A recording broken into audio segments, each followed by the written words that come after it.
দ্বিতীয় আসমান আরো বড়, তৃতীয়টা আরো বড়, যত উপরে ঊর্ধ্বাকাশের যত কাহিনী একটার চেয়ে একটা বড়, এরকম 7টা আকাশ। তার উপরে সিদরাতুল মুনতাহা, বর্ডার এরিয়া। তার উপরে লা জামান লা মাকান, ওইখানে সময়ের হিসাব নাই, স্পেস নাই, সময় নাই। কারণ আল্লাহরের সময় দিয়ে বাঁধা যায়? আমাদের যেমন বসতে জায়গা লাগে, আল্লাহর পজিশন নিতে কি জায়গার প্রসঙ্গটা আসে না? কারণ লাইসা কামিসলিহি শাই, উনি কারো মতো না, উনি উনার মতো। ওয়ালাম ইয়াকুল্লাহু কুফুয়ান আহাদ, তার মতো কেউ নাই। তো তিনি কার মতো? তিনি তার মতো। তার উপরে হচ্ছে আল্লাহর কুরসি, তার উপরে আল্লাহর আরশ, সেখানে আল্লাহর পর্দা। এই পর্দার পেছনে আল্লাহ তাআলার সত্তা। আমাদের বাড়ির পর্দাগুলো কি দিয়ে তৈরি বলে তো? কাপড় দিয়ে। আল্লাহর পর্দাগুলো আলো দিয়ে তৈরি, নূরের পর্দা। পর্দাটাই আলো।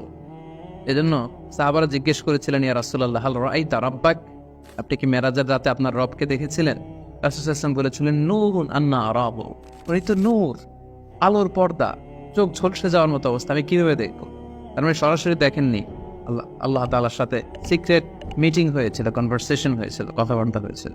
তার উপরে হচ্ছে আরশ। ওই আরশের ছায়ার নিচে কিয়ামতের ময়দানে আল্লাহ তাআলা 7 শ্রেণীর ব্যক্তিকে স্থান দিবেন। কয় শ্রেণীর? 7 শ্রেণীর ব্যক্তিকে স্থান দিবেন। যে দিনটা হবে 50,000 সানা মিম্মা তা'উদ্দুন, 50,000 বছরের সময় একটা দিন, কিয়ামতের দিন। 50,000 বছর। মানুষগুলো সব হয়রান হয়ে যাবে। ইউহশারুন নাসু ইয়াউমাল কিয়ামাতি হুফাতান উরাতান মুশাতান গুরলা। রাসূল সাল্লাল্লাহু আলাইহি ওয়াসাল্লাম বললেন, প্রতিটি মানুষ হুফাত, কারো পায়ে জুতা নেই। আমাদের প্রত্যেকের জুতা আছে না আজকে? সেদিন জুতা থাকবে না। উরাতান, নেকেট, উলঙ্গ। গাড়ি নাই, কিছু নাই, ঘোড়া নাই। গুরলা, জন্মদিনের পোশাকে সবাই পাগলের মতো। আমাদের আসে বলেন, ইয়া রাসূল, এটা কেমন কথা? কারো গায়ে যদি ড্রেস না থাকে তো সবাই লজ্জা পাবে না? একে অন্যকে দেখে হাসাহাসি করবে না? আল্লাহ রাসূল সাল্লাল্লাহু আলাইহি ওয়াসাল্লাম বললেন, লিকুল্লি ইমরিইম মিনহুম ইয়াওমা ইদিন শাআনু ইউগনি। আয়েশা, সেদিনটা এত ভয়ঙ্কর হবে যে অন্যের কি অবস্থা এটা চিন্তা করতেই সে ভুলে যাবে। নিজের অবস্থা নিয়ে এত পেরেশানিতে সে থাকবে, ঘর্মাক্ত, ক্লান্ত, শ্রান্ত, পেরেশান। সূর্যটা একেবারে মাথার কাছে চলে আসবে। সূর্যের তাপে মাথার মগজগুলো গলে নাকের ছিদ্র, কানের ছিদ্র দিয়ে বেয়ে বেয়ে পড়বে। জিহ্বাটা কুকুরের মতো বেরিয়ে আসবে সামনের দিকে। মানুষ হাঁপাতে থাকবে, দৌড়াতে থাকবে, ক্লান্ত শ্রান্ত, কেউ কাউকে চেনে না।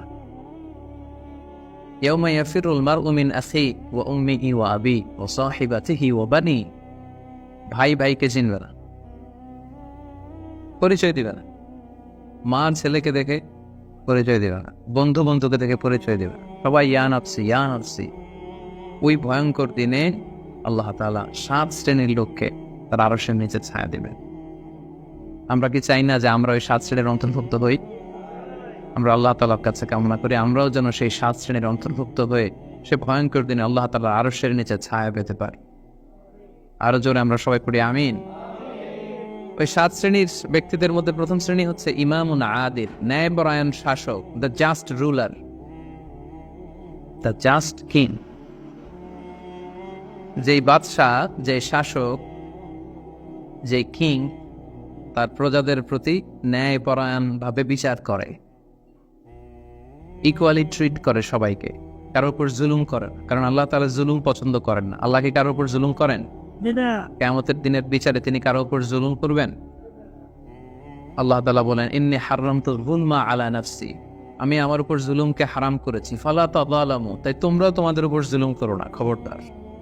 আয-যুলমু যুলুমাতুন ইয়াউমাল কিয়ামা, যারা পৃথিবীর বুকে কারো উপর জুলুম করবে, এই জুলুমটা জুলুমাত হয়ে, অন্ধকার হয়ে তার কাঁধে চেপে বসবে কিয়ামতে গিয়ে। সো আল্লাহ তাআলা প্রথম 7 জনের মধ্যে সর্বপ্রথম যাকে আরশের নিচে ছায়া দিবেন তিনি হচ্ছেন ইমামুন আদিল, just king, the just ruler, ন্যায়পরায়ণ শাসক, যারা আদালতের সাথে কাজ করে। ইন্নাল্লাহা ইয়া'মুরুকুম বিল আদলি ওয়াল ইহসান, আল্লাহ তাআলা এই আদালতের ব্যাপারে, জাস্টিসের ব্যাপারে সবসময় তিনি আদেশ করেন। জাস্টিস ভায়োলেট হয়, ন্যায়পরায়ণতা, ইনসাফ, এটা ভায়োলেট হয়, এটা আল্লাহ তাআলা কখনো চান না।